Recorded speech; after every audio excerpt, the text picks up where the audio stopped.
Jackie Boxberger's life was defined by running, but it ended in a way that nobody could have predicted. Not on a track, not even in a marathon, but deep in the wilds of Kenya. Born in 1949 in the Vosges region of France, Boxberger was a natural athlete from the start. By the late 1960s, he was already competing with the best in the world, representing France in the 1500 meters at the Mexico City Olympics when he was just 19. Over the next 2 decades, he would become one of the most recognizable names in French athletics, a specialist in middle and long-distance events who could hold his own, whether on the track or on the roads. He won the European indoor title over 1500 meters in 1972, ran in 4 separate Olympic Games, and later transitioned into marathon running, claiming victories in major races, including the Paris Marathon. For French distance running, he was one of the greats, a figure who inspired a generation and carried the nation's colors with pride.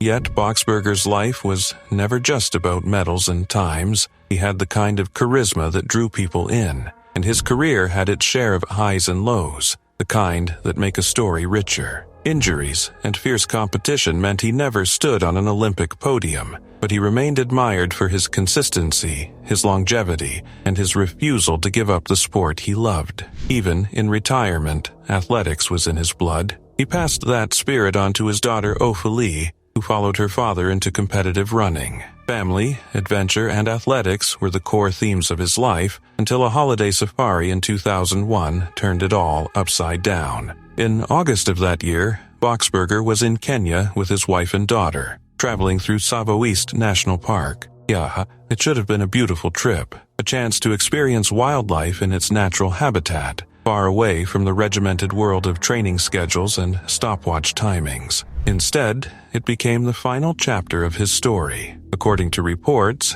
Boxberger had gotten out of his vehicle to film or photograph elephants, a scene that many tourists might find irresistible. But African elephants are not passive subjects. They are massive, unpredictable, and capable of sudden aggression. In this case, a female elephant charged. Witnesses said she lifted Boxberger with her trunk, threw him against a tree, and then trampled him. It was quick, brutal, and tragically final. His family, including his daughter, could only watch as the horrifying scene unfolded. The news shocked both the athletics community and the public at large. Here was a man who had outrun some of the world's best, who had built a reputation on endurance and strength, only to meet his end in such a violent and unexpected manner. The irony of it struck many observers. After decades of testing his body against the limits of human performance, it was not injury, illness, or age that defeated him, but the sheer power of nature. It was a reminder of how fragile life is, no matter how strong, fast, or accomplished a person may be. Boxberger's death was more than just a headline about a safari accident. For French athletics, it was the loss of a pioneer, a man who had helped bring visibility and credibility to long-distance running in the country. For his family, it was the loss of a husband and father in circumstances almost too shocking to process. And for those who heard the story, it was a cautionary tale about the unpredictability of wild animals and the dangers of underestimating them. His legacy, though, did not end in Kenya. His records, his victories, and his influence on younger generations of athletes continued to live on. Even today, when people recall French running history, the name Jackie Boxberger still resonates, carrying both the triumphs of the track and the tragedy of the savannah. Our final story takes us to the crystal clear waters off Queensland, Australia, a place where adventure and beauty often meet. It was September 4th, 2006, at Bat Reef near Port Douglas. The turquoise expanse of the Great Barrier Reef shimmered beneath a perfect blue sky. For Steve Irwin, the beloved crocodile hunter, it was supposed to be just another day of filming. At 44, Irwin had built a worldwide reputation as a fearless wildlife conservationist. With his khaki shorts, infectious grin, and endless enthusiasm, he turned animal documentaries into thrilling, family-friendly television, inspiring millions to respect and protect nature. That morning, Steve and his crew were working on a project called Ocean's Deadliest. Unlike his usual heart-pounding encounters with crocodiles or venomous snakes, this shoot was meant to be relatively calm, showcasing the reef's colorful marine life. But when rough weather diverted their plans, the team headed to Bat Reef, an area teeming with rays, fish, and coral. There, Steve spotted a massive stingray gliding across the sandy bottom and decided to get a close-up for the cameras. Stingrays are typically shy and rarely attack humans, so the moment seemed like a safe way to capture more footage. With cameraman Justin Lyons filming, Steve floated just above the 7-foot ray. At first, everything appeared peaceful. Then, in an instant, that calm dissolved into chaos. The stingray whipped its muscular tail upward, driving its sharp barb into Steve's chest again and again. A rapid, defensive reflex triggered when the animal felt cornered. One strike pierced directly into his heart. Lyons later described the attack as a blur of motion, like hundreds of strikes in seconds. Steve, who had faced down some of the planet's fiercest predators, was gravely wounded by a creature few would consider dangerous. The crew pulled him from the water and rushed him back toward their boat, desperately performing CPR. But the damage was catastrophic. Steve's final words, as remembered by Lyons, were heartbreakingly simple. "I'm dying." Within minutes, the man who had made the world fall in love with crocodiles, snakes, and sharks was gone. News of his death spread across the globe within hours, leaving fans stunned. For many, it felt unthinkable. Steve Irwin, who had handled man-eating reptiles and wrestled massive crocodiles, felled by a normally docile stingray? Tributes poured in from every corner of the world. Politicians, celebrities, and millions of ordinary people mourned the loss of a man who blended daring adventure with a deep love for animals. A memorial service at the Australia Zoo, attended by thousands and broadcast to millions, celebrated Steve as more than an entertainer. He was remembered as an educator, a conservationist, and a champion of wildlife whose enthusiasm inspired a generation to care about the natural world. In the years since, his family has carried that torch. Terry, Bindi, and Robert Irwin have expanded the zoo into a major hub for conservation, continuing the mission Steve started. Through documentaries, wildlife rescues, and education programs, they ensure his voice and vision live on. For Steve Irwin, the Great Barrier Reef was meant to be another backdrop for storytelling, a chance to share the magic of the ocean with his audience. Instead, it became the setting for one of television's most heartbreaking losses, a stark reminder that even the most experienced adventurers are not immune to nature's unpredictability. Steve's legacy, however, remains unsinkable, a bold, joyful call to protect the wild places and creatures that make our world extraordinary.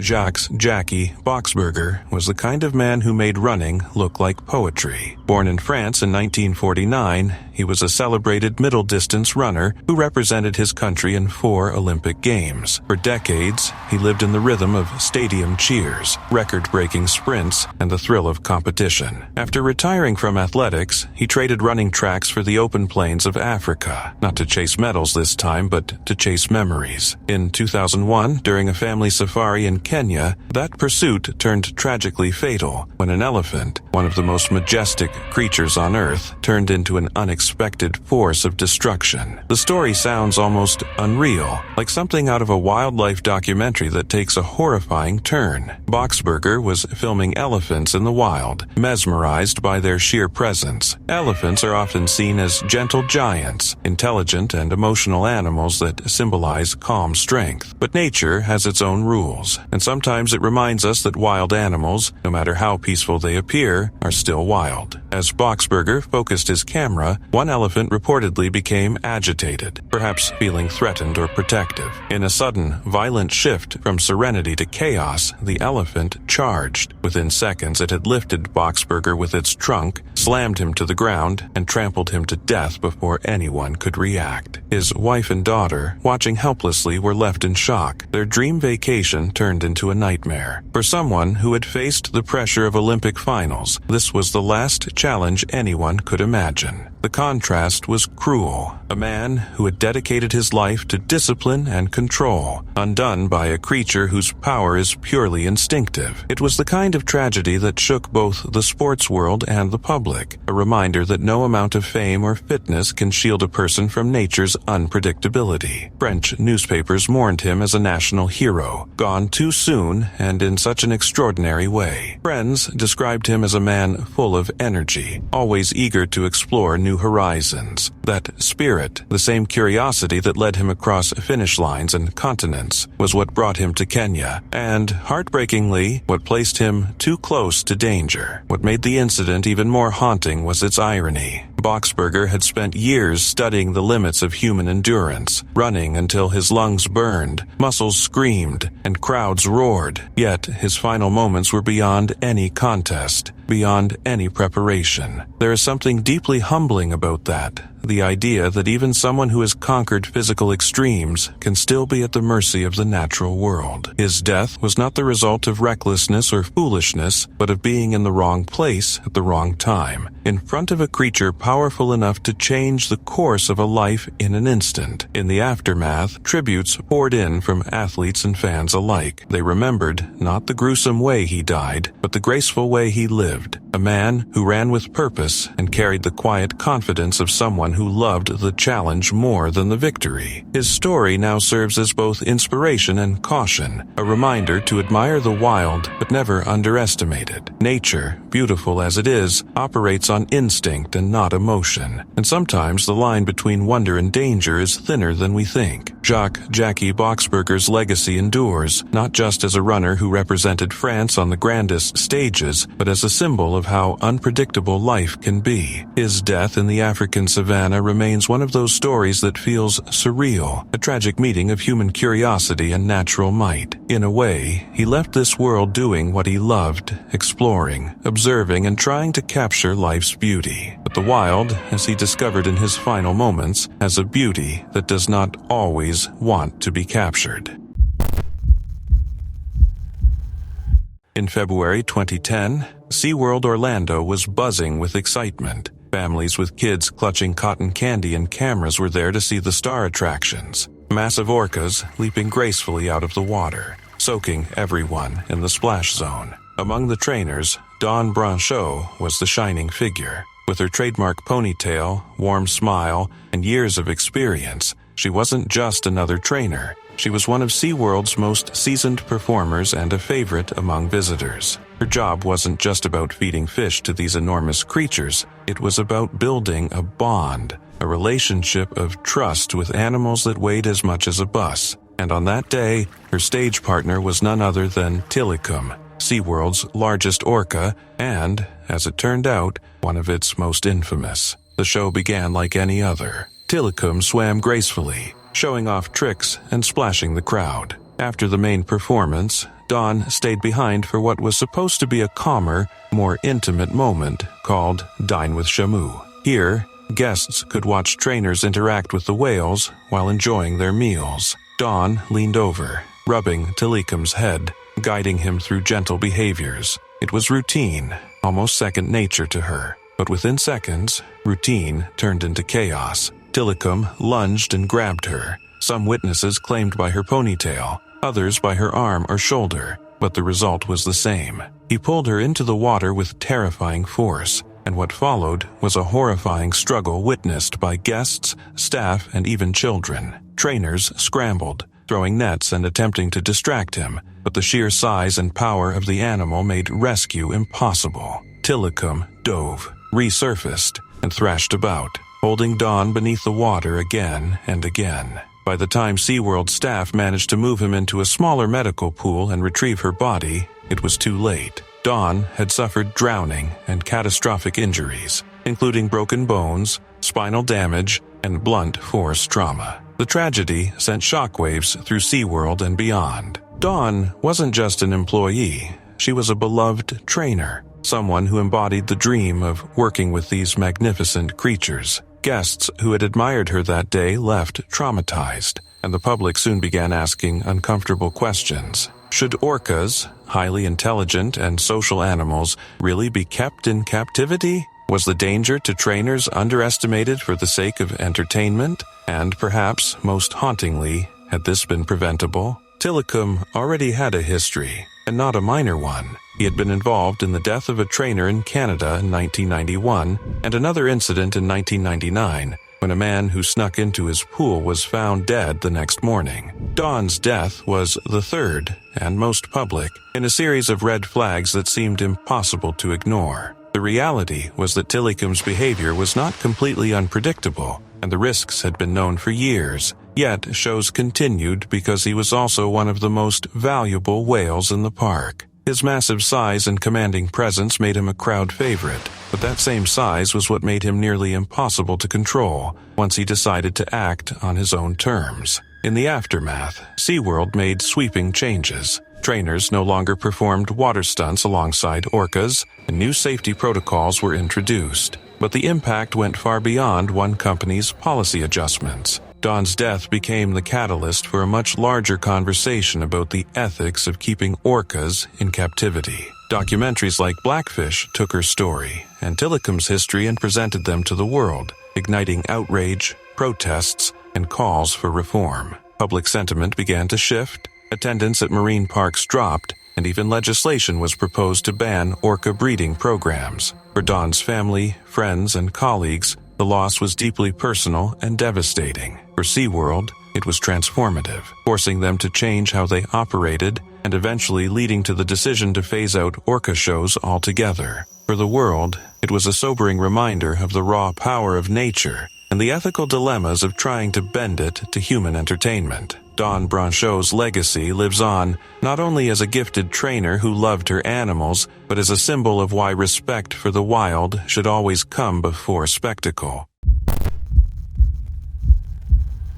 Today's story takes us back to San Francisco, California on a chilly afternoon, January 26, 2001. In the quiet, upscale neighborhood of Pacific Heights, everything seemed calm. But inside the hallways of a luxury apartment building, one of the most shocking tragedies in modern San Francisco history was about to unfold. The victim was Diane Whipple, a 33-year-old lacrosse star and coach. Diane was born in Princeton, New Jersey, and raised by her grandparents in New York. From an early age, she was a gifted athlete. She represented the U.S. twice at the Women's Lacrosse World Cup, and even came close to qualifying for the 1996 Olympics. By 2001, Diane was the head coach of the women's lacrosse team at St. Mary's College in Moraga. She lived with her longtime partner, Sharon Smith, and was loved by colleagues, students, and friends alike. That afternoon, Diane returned home from the grocery store, carrying her bags through the hallway toward her apartment. At the same time, her neighbors, attorneys Robert Knoll and Marjorie Knoller, were handling their two massive Presa Canario dogs, Bane and Hera. These weren't your average pets. They were enormous. Bane weighed around 140 pounds and Hera nearly 100. They'd been bred for fighting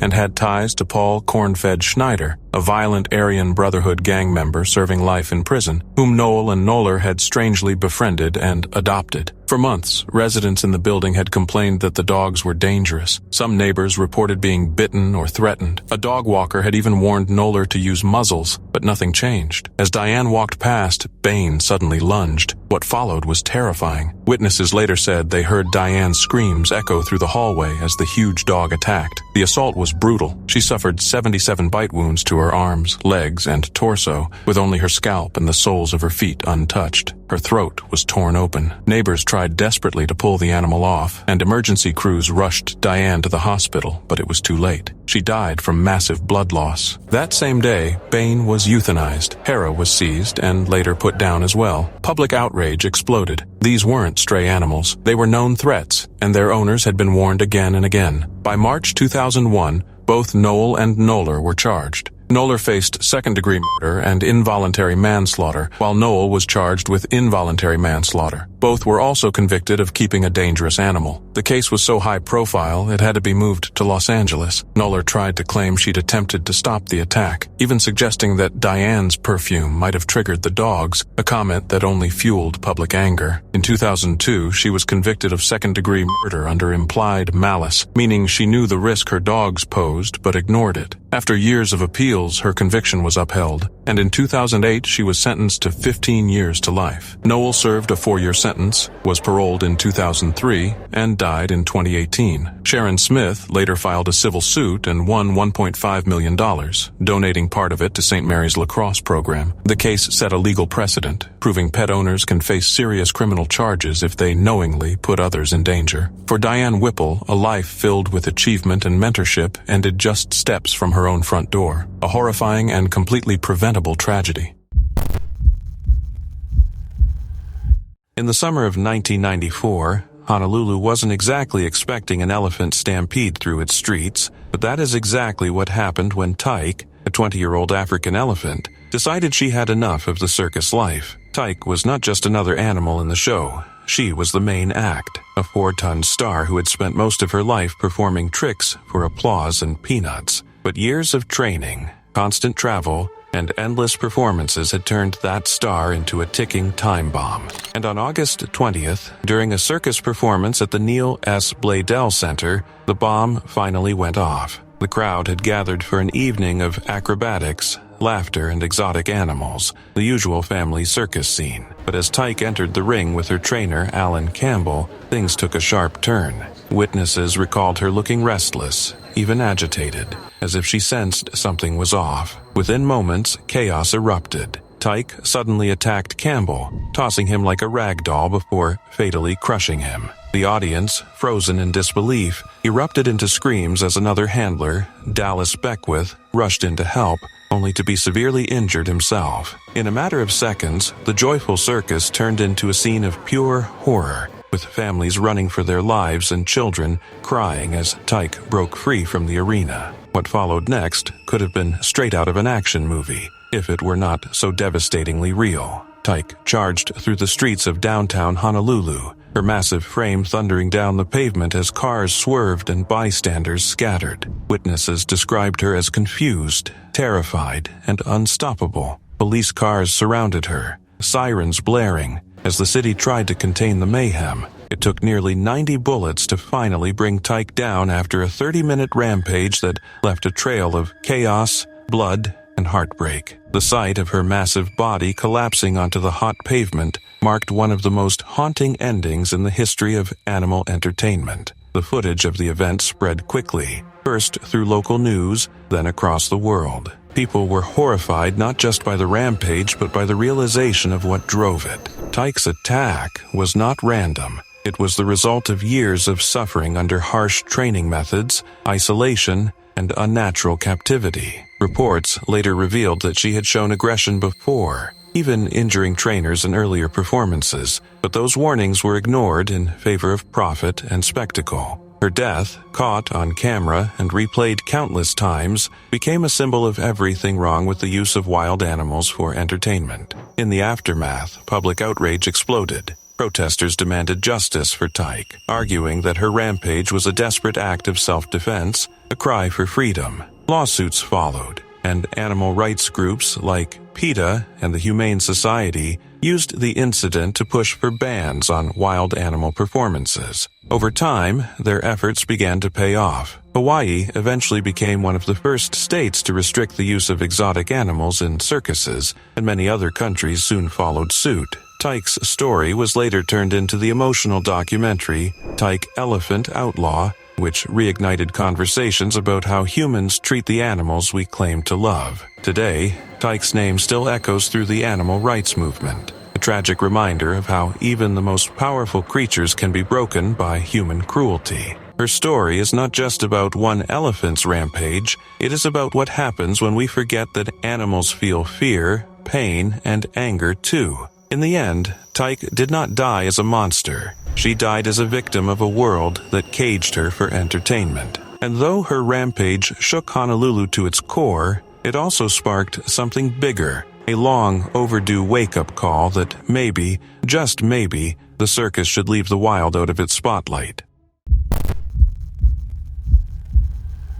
Katherine Chappelle's story is one that feels almost unreal, the kind of headline you double-check to see if it is true, and then sit in stunned silence when you realize it is. Here was a 29-year-old rising star in Hollywood's visual effects world, someone who had worked on blockbuster films like Captain America, The Winter Soldier, and even earned credits on the phenomenon that was Game of Thrones. She had a brilliant career in front of her, a reputation for hard work and creativity, and, above all, a sense of adventure that took her beyond the editing room and out into the world. That adventurous spirit, however, tragically collided with one of nature's most powerful creatures in 2015, when she was killed by a lioness at South Africa's Lion Park. It is one of those incidents that reminds us how thin the line can be between admiration of wildlife and the danger it poses when boundaries are crossed.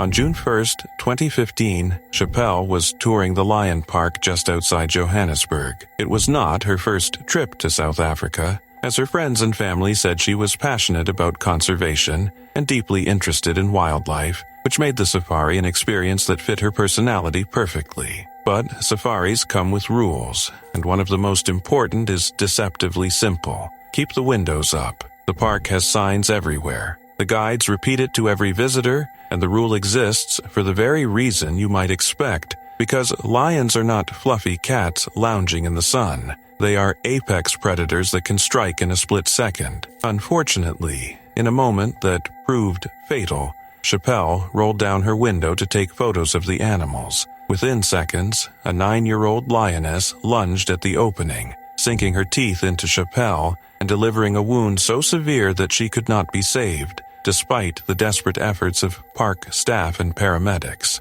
What followed was a swirl of shock, grief, and controversy. Chappelle's family and friends were left to mourn a young woman whose life was defined by talent, kindness, and an unstoppable drive to see the world. Meanwhile, questions quickly arose about the safety practices at Lion Park. The park management insisted that their warnings are clear and unambiguous, telling visitors to never roll down their windows in the lion enclosure. They even said their staff rushed in immediately after the attack, using distractions and physical barriers to force the lion back while trying to administer first aid. But the tour operator, who had been driving Chappelle that day, suggested the park's version was incomplete and that more could have been done to help. The disagreements only added another layer of tension to a tragedy that had already stunned people worldwide. In the end, the facts were stark. Kate Chappelle rolled down her window, and the lioness did what lions do. It is a haunting reminder of why rules exist in places where humans and predators interact.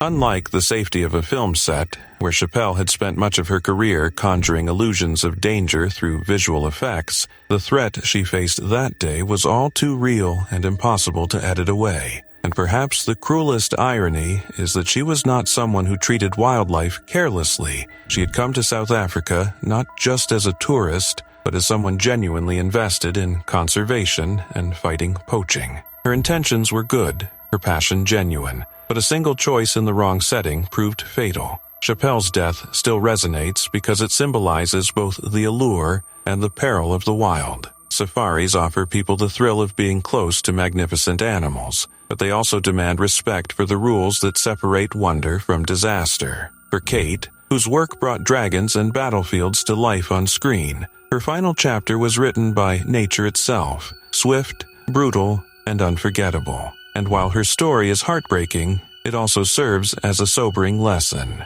When it comes to lions, the boundary between observer and prey is literally just a pane of glass.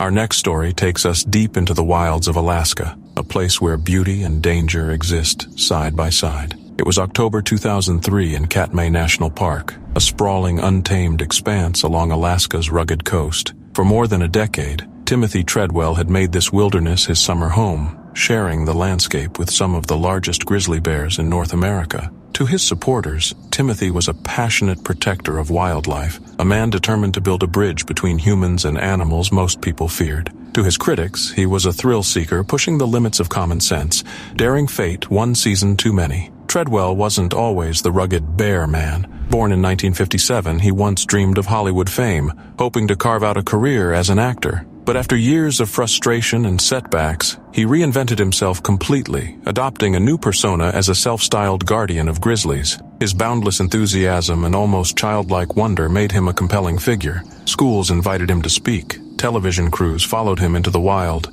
and he even appeared on late-night talk shows. Alongside a friend, he co-founded Grizzly People, a nonprofit aimed at educating the public about bear conservation. With a video camera always in hand, he recorded nearly every moment of his life among the bears, creating an extraordinary archive of their world and his own. By the summer of 2003, Timothy wasn't alone. He was joined by his girlfriend, Amy Huguenard, a 37-year-old physician's assistant from Colorado. Amy admired Timothy's dedication, but never fully shared his comfort around the massive predators. She often felt uneasy in Katmai's remote corners, yet her affection and loyalty kept her by his side, even when the wilderness felt threatening. That fall, the pair set up camp at Kaflia Bay, a harsh and isolated area far from rangers or other visitors. It was late in the season, a dangerous period when bears become increasingly aggressive, competing for scarce food before hibernation. Typically, Timothy ended his expeditions by late September, but that year he chose to extend their stay, hoping to capture more footage of the animals he adored. On the evening of October 5th, disaster struck. A massive male grizzly, later identified as Bear 141, emerged from the shadows and lumbered into their campsite without warning. What followed was pure horror. Their video camera, left rolling with the lens cap still on, caught only the sounds. Timothy's panicked shouts, the bear's deep guttural roars, and Amy's terrified screams as she tried in vain to drive the animal away. The attack lasted only a few minutes, yet its outcome was devastating. When rangers finally reached the remote site, they discovered a grim tableau, the remains of both Timothy and Amy lying near their collapsed tent. A severed arm, still wearing Timothy's ticking wristwatch, was found nearby. Inside the stomach of Bear 141 were human remains and scraps of clothing, leaving no doubt about the violence that had unfolded. For safety, a younger bear seen lingering near the camp was also euthanized. News of the tragedy spread quickly, shocking the world. Katmai had gone 85 years without a single fatal bear attack. To some, Timothy's death felt inevitable, the tragic conclusion of a man who believed he could live as one with apex predators. To others, it was the ultimate price for an unwavering devotion to nature's raw beauty. 2 years later, director Werner Herzog released Grizzly Man, weaving Timothy's own footage into a haunting documentary that reignited debate. Was Treadwell a hero who sacrificed everything for the creatures he loved, or a reckless dreamer who put himself and Amy in mortal peril? Whatever your view, Timothy Treadwell's story stands as a stark reminder of the razor-thin line between awe and danger when humans walk unguarded into the wild. In the glitzy neon jungle of Las Vegas, where tigers were as common on stage as Elvis impersonators, few names roared louder than Siegfried and Roy. These two German-born illusionists were the kings of the strip, dazzling audiences with a blend of magic mystery and majestic white tigers that looked like they stepped out of a snow globe. Their show wasn't just popular, it was legendary, pulling in millions of dollars and turning exotic animal acts into high art. That is until October 3rd, 2003, when one of their beloved stars decided it was time for a little unscripted drama. That night, the Mirage Hotel was packed with fans, eager to see the duo's signature mix of glam and growl. Roy Horn, ever the showman, strutted out with Manticore, a 7-year-old white tiger who weighed as much as a small car and had a gaze that could make your soul tap out. The act was rolling smoothly, lights flashing, music pounding Vegas perfection. Then, out of nowhere, everything went sideways faster than you can say abracadabra. Manticore suddenly clamped his jaws around Roy's neck and dragged him off stage like a chew toy. The audience, thinking it was all part of the show, applauded until they realized the magic trick didn't have a safe word. Chaos erupted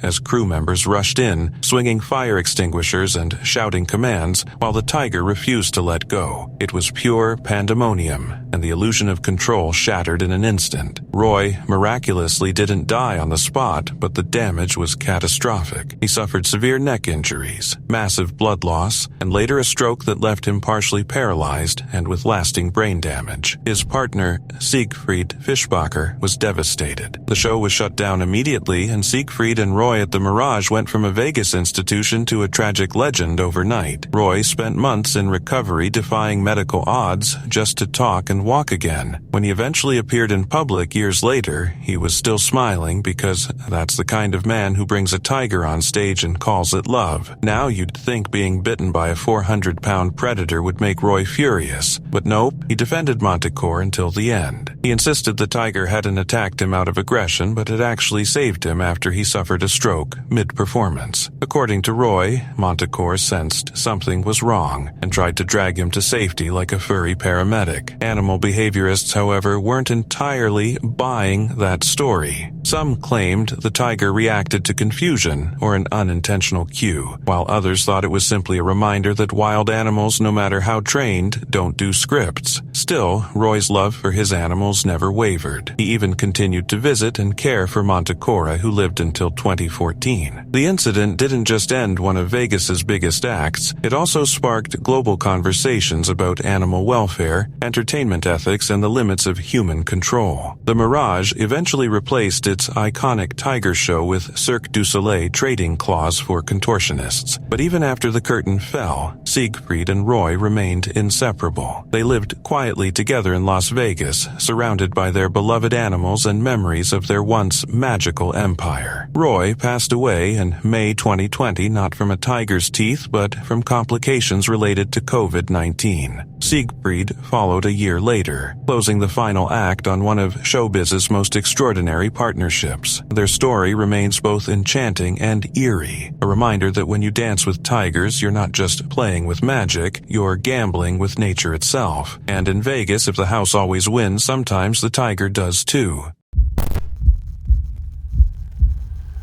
Timothy Treadwell was not just another visitor to Alaska's Katmai National Park. He was a man who dedicated 13 summers of his life to living among grizzly bears, observing them, filming them, and advocating for their protection. What set him apart was the extraordinary closeness he allowed himself with these powerful predators. While most wildlife experts stress the importance of keeping a safe distance, Treadwell placed himself right in the middle of bear territory, often just a few feet away from animals that could end his life in seconds. His intentions came from a place of passion. He loved these animals deeply and believed that by documenting them up close, he could inspire people to care about their survival. But in blurring the line between respect and overfamiliarity, Treadwell was constantly walking a razor's edge between admiration and danger. Over the years, his work gained both praise and criticism. On one hand, his footage captured grizzly behavior with raw intimacy. He filmed cubs playing,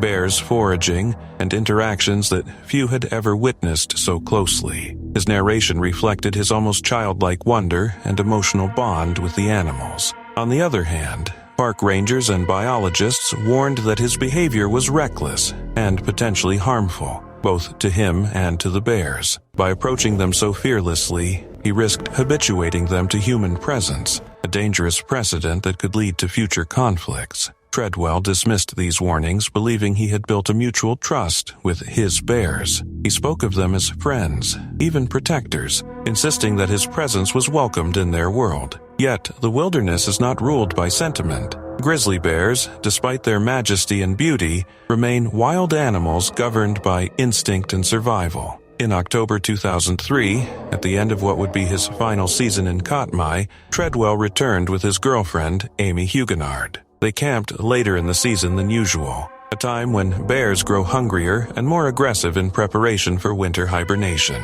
It was a decision that would prove fatal. One night, a bear entered their campsite. Treadwell and Huguenard were attacked and killed in a violent mauling. Disturbingly, Treadwell's video camera was on during the incident, but with the lens cap still on, leaving behind an audio recording of the struggle. The tape, which captured their final moments, was never made public, but its existence has been widely discussed, adding an unsettling layer to the tragedy. The bear, believed responsible, was later located and killed by park rangers. The aftermath of Treadwell's death sparked intense debate. Was he a fearless protector who gave his life for the animals he loved? Or was he a reckless dreamer whose disregard for boundaries put both himself and others in danger? Werner Herzog's 2005 documentary Grizzly Man explored this question by weaving together Treadwell's own footage with interviews from those who knew him. Herzog's perspective leaned toward the harsh reality of nature's indifference,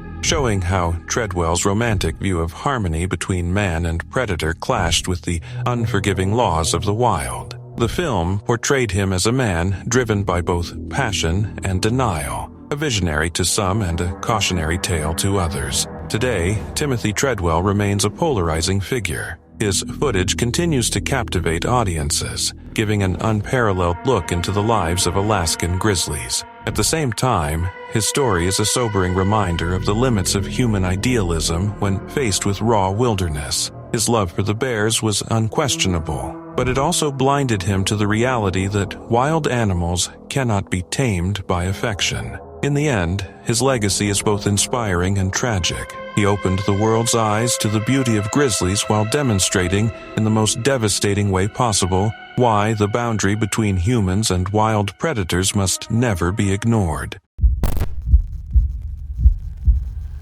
Next up is a tragedy that shocked Canada and left wildlife experts scrambling for answers. It was October 27, 2009, on Nova Scotia's Skyline Trail, a rugged 4.3-mile path winding through Cape Breton Highlands National Park. Hikers loved it for its sweeping views of the Gulf of St. Lawrence, especially in autumn when the cliffs glow with reds and golds. But that crisp afternoon, the trail became the setting for something almost without precedent. The victim was Taylor Mitchell, a 19-year-old folk singer from Toronto. Just months earlier, she'd released her debut album, For Your Consideration, earning glowing reviews for her poetic lyrics and warm, earthy voice. That summer, she'd wowed audiences at the Winnipeg Folk Festival, quickly becoming one of Canada's most promising young artists. Between shows on a short Nova Scotia tour, Taylor decided to spend her day off hiking the Skyline Trail, a chance to enjoy the natural world she wrote about so often in her songs. Around 3 p.m., fellow hikers saw her heading back toward the parking lot. Not long after, an American couple on the same path noticed 2 eastern coyotes. Their behavior was off. Instead of fleeing, the animals stood their ground, staring boldly at the pair before melting back into the brush.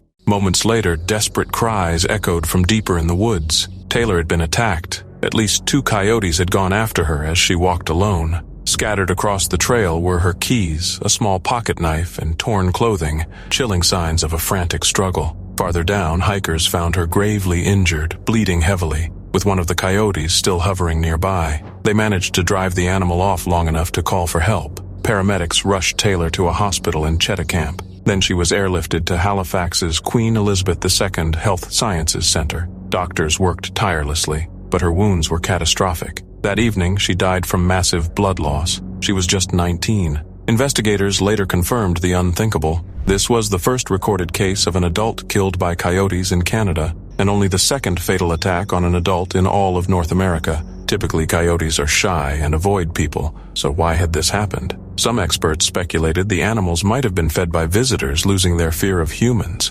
Others pointed out that eastern coyotes in Cape Breton had begun hunting larger prey, like moose, and were developing bolder, more aggressive behavior. Authorities eventually captured 5 coyotes from the area. DNA testing showed at least 3 carried Taylor's blood, confirming their role in the attack. The Skyline Trail was temporarily closed while officials reassessed how to keep visitors safe in wild spaces. Taylor's death sent shockwaves through the music community and the wider public. She had just been nominated for a Canadian Folk Music Award as Young Performer of the Year. Her funeral in Owen Sound, Ontario, was filled with friends, family, and fans remembering a gifted artist whose songs championed kindness and respect for nature. Today, her memory lives on through the Taylor Mitchell Legacy Trust, which funds arts programs and wildlife education. But the haunting events of that day remain a sobering reminder. Even in the most beautiful places, wild animals demand our caution and our respect.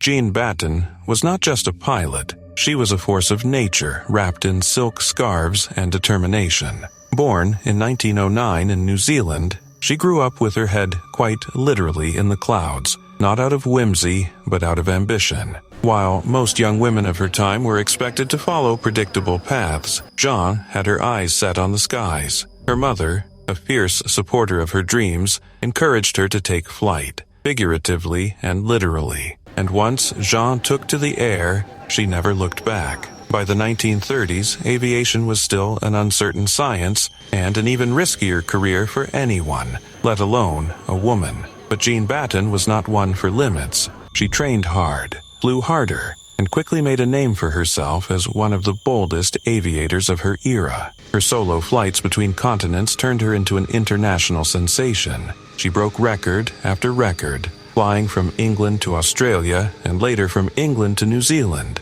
feats that were considered impossible at the time. The media adored her elegance and dubbed her the Garbo of the skies for her mysterious beauty and quiet confidence. Beneath that calm exterior, though, was a steely determination that pushed her to the edge of endurance. Each flight was a dance with danger. She battled storms, mechanical failures, exhaustion, and isolation in her tiny single-engine plane, often navigating by sheer instinct and grit. But every landing brought roaring applause and newspaper headlines. Jean became a symbol of courage and possibility, especially for women who dreamed of breaking boundaries. She did not just fly, she soared past every expectation society placed before her. Yet, for all her fame and accomplishment, Jean's later life took a quietly tragic turn. As the golden age of aviation faded and the world's attention shifted elsewhere, she gradually retreated from the public eye. The fearless pilot who once conquered skies became a reclusive figure,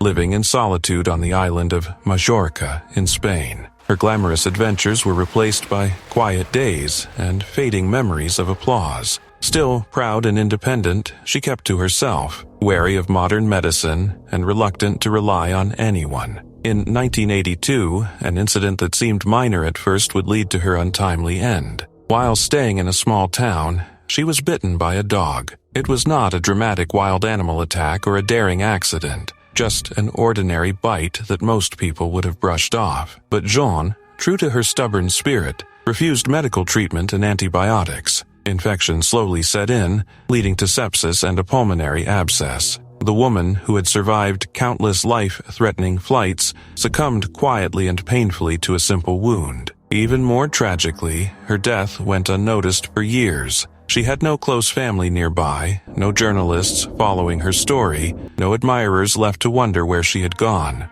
Her body was not identified until 1987, 5 years later, when a journalist finally traced her mysterious disappearance. The revelation shocked the world, as the aviation icon who once conquered the skies had died in anonymity, far from the spotlight she once commanded. Jean Batten's story is a haunting reminder that greatness and fragility often share the same wings. She lived boldly, chased horizons few dared to reach, and proved that courage can defy gravity. Yet her quiet, lonely death showed that even legends can fade into silence. Still, her legacy remains unshaken. The girl from New Zealand who looked at the sky and decided to make it her home, forever immortalized as one of aviation's brightest and most tragic stars.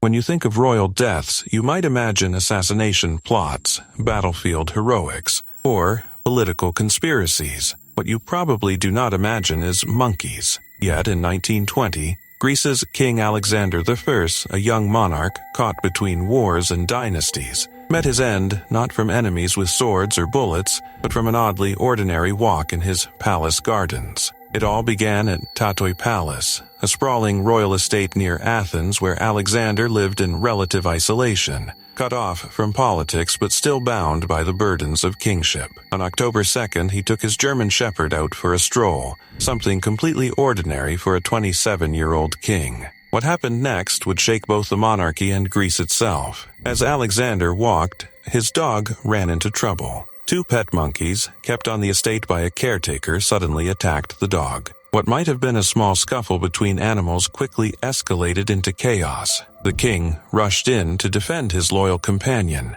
trying to pull the monkeys away. In the struggle, one monkey bit his leg while the other clamped down on his hand. It was not a life-threatening attack at the moment. After all, bites happen, and Alexander reportedly dismisses the wounds as minor. But sometimes history turns on details so small they almost feel unbelievable. In this case, those little bites would soon prove catastrophic. The cuts became infected, and medicine in 1920 did not have the answers it has today. Antibiotics like penicillin would not be discovered until years later, so the doctors could do little more than clean, bandage, and hope. Instead of healing, the infection spread. Within days, Alexander developed a raging case of sepsis, blood poisoning that even now can be deadly. His condition deteriorated quickly, and what began as a bizarre encounter in the gardens became a national crisis. For 3 weeks, doctors tried to save him, even amputating tissue to stop the spread. Nothing worked. On October 25, 1920, King Alexander I died at just 27 years old, taken down by a freak accident with monkeys while trying to save his dog. His death was more than just a tragic footnote. It had enormous political consequences. Alexander had been placed on the throne in 1917 after his father, King Constantine, was forced into exile during World War I under Allied pressure. The young king had little political power of his own and was often seen as a placeholder, a monarch without full control of his destiny. When he died suddenly and without an heir, the question of succession reignited fierce debates. Within weeks, Constantine the Führer's returned to the throne, a decision that altered Greece's role in the post-war years and influenced its disastrous campaign in Asia Minor. In other words, the bite of two monkeys may have shifted the course of an entire nation. There is a strange irony to the whole affair. A king who had no say in his coronation, who reigned in the shadow of his father in the Great War, ended up losing his life not on a battlefield, but in his own garden, caught in the middle of a fight between a dog and a pair of monkeys. Historians often call it one of the most bizarre deaths in royal history, and it is hard to argue otherwise. It reads almost like dark satire, a reminder that for all their crowns and titles, kings are still human, vulnerable to the smallest accidents of life. Alexander's death is sometimes overshadowed by the political turbulence that followed, but it stands as a story equal parts tragic and absurd, a tale of loyalty to a dog, the dangers of underestimating small wounds, and the unpredictable turns of history. Our next story takes us to the heart of Africa, where a peaceful safari turned into a scene of unimaginable tragedy. It was August 2001 in Kenya's Tsavo East National Park, a vast, sun-baked wilderness known for its elephants, lions, and sweeping savanna. Among the tourists exploring its beauty was Jacques Boxberger, one of France's most celebrated middle-distance runners. Born in 1949, Boxberger had risen to stardom as a teenager. At just 19, he shattered the world junior record in the 1,500 meters and competed in the 1968 Olympic Games in Mexico City, placing 6th in the final. Over the next 2 decades, he became a fixture in international athletics, running in 4 Olympics between 1968 and 1984. He twice won the Paris Marathon, took the Marrakesh Marathon in 1987, and collected multiple French national titles. Even a serious knee injury during military service couldn't dim his determination. By the time he retired, Boxberger was a legend, admired not just for his endurance, but for his passion for the sport. Away from the track, he was known as a devoted family man and an avid photographer. That summer, he traveled with his wife and daughter to Kenya, eager to capture the country's landscapes and wildlife through his camera lens. On an August afternoon near the Voi region of Tsavo East, the family stopped for a picnic. Always drawn to the perfect shot, Boxberger walked about 200 yards from the car to film a nearby elephant. The massive creature appeared calm as it grazed in the distance, and for a moment it must have seemed like the perfect opportunity. But elephants, despite their reputation for gentleness, can turn dangerously protective without warning, especially if they feel threatened or surprised. As Boxberger focused through his viewfinder, the elephant suddenly shifted its posture, then charged. Witnesses say it happened in seconds. The animal closed the distance, wrapped its trunk around Boxberger, and hurled him violently against a tree. The sound of the impact shattered the quiet plains. Before anyone could react, the elephant struck again, trampling him under its enormous weight. His wife and daughter watched in shock, powerless to intervene. Rangers and guides rushed to the scene, but it was too late. Boxberger died from his injuries at the age of 52. News of his death spread quickly to France, leaving the sports world stunned. Headlines called it a bitter irony. A man who had conquered Olympic tracks and grueling marathons, lost not to time or illness, but to the untamed strength of Africa's wildlife. In the years after, his daughter, Claire Boxberger, followed in his footsteps, becoming a middle-distance runner herself and honoring her father's athletic spirit. For fans and fellow athletes, his passing was more than a freak accident. It was a sobering reminder that even the most disciplined and accomplished among us are vulnerable when stepping into nature's domain. Jacques Boxberger's life, filled with records, victories, and personal devotion, ended far from the roar of stadium crowds. In its place was the thunder of an elephant's charge across the African savanna, a tragic testament to the raw power of the wild. Jose Paquirri Rodriguez Ramirez wasn't just another matador. He was Spain's golden boy of the bull ring. a living legend who could make a crowd hold its breath with one flick of his red cape. Born in 1948 in Barbate, Andalusia, Paquirri seemed destined for the arena from the start. He had that daring charm, that unmistakable confidence that only true toreros carried, and a reputation for keeping his cool even when facing a 1-ton snorting beast with nothing but a sword and sheer willpower. For years, he ruled the sands of Spain's most famous bull rings, turning each performance into something that felt less like sport and more like art, dangerous, bloody, beautiful art. But on September 26, 1984, in Pozo Blanco, that art turned deadly. The crowd had come for the thrill, the elegance, the spectacle of man versus bull. They got all of that, and the tragedy that would change bullfighting forever. That afternoon, Paquirri faced a bull named Avispado, a massive creature with muscle, fury, and no interest in showmanship. Everything seemed routine at first. The crowd roared, the music blared, and Paquirri danced with danger the way he always did, graceful, fearless, magnetic. But in the blink of an eye, the rhythm broke. Avispado charged unexpectedly, hooking its horn into Paquirri's thigh and tossing him brutally into the air. Gasps echoed across the arena as the bullfighter hit the ground, clutching his leg. He had been gored deeply. The horn had torn through his femoral artery, one of the body's major lifelines. Yet, even in that horrific moment, Paquirri stayed composed. As medics rushed to his side, witnesses recalled him calmly giving instructions, telling them what to do, how to stop the bleeding, as though he was more concerned with helping them help him than with his own pain. That is the kind of poise that made him legendary, and tragically,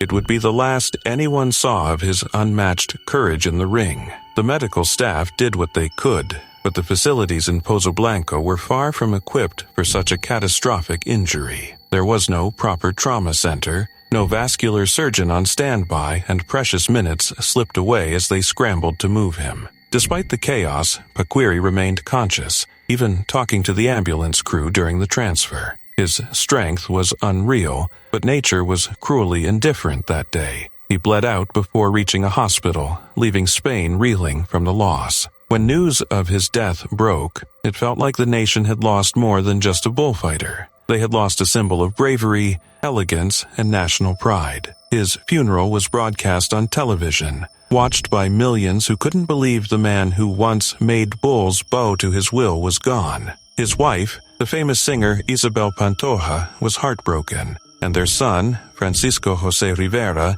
would later follow in his father's footsteps, forever shadowed by his legacy. Paquirri's death wasn't just a tragedy, it became a turning point. The shock and public outrage pushed Spanish authorities to reform bullfighting safety standards, mandating that every bull ring must have a fully equipped emergency facility with surgeons capable of handling severe injuries. In a way, Paquirri's final fight saved future matadors' lives, turning his death into a catalyst for change. But beyond the reforms and tributes, his story remains one of unshakable composure in the face of death. A man who, even when fatally wounded, refused to surrender his dignity. Today, decades later, his name still carries a sense of awe. You cannot talk about bullfighting without mentioning Paquirri, the matador who defined courage, captivated a country, and met his fate doing exactly what he loved most. It is tragic, yes, but also profoundly human. A story of passion, peril, and the kind of heroism that does not fade with time.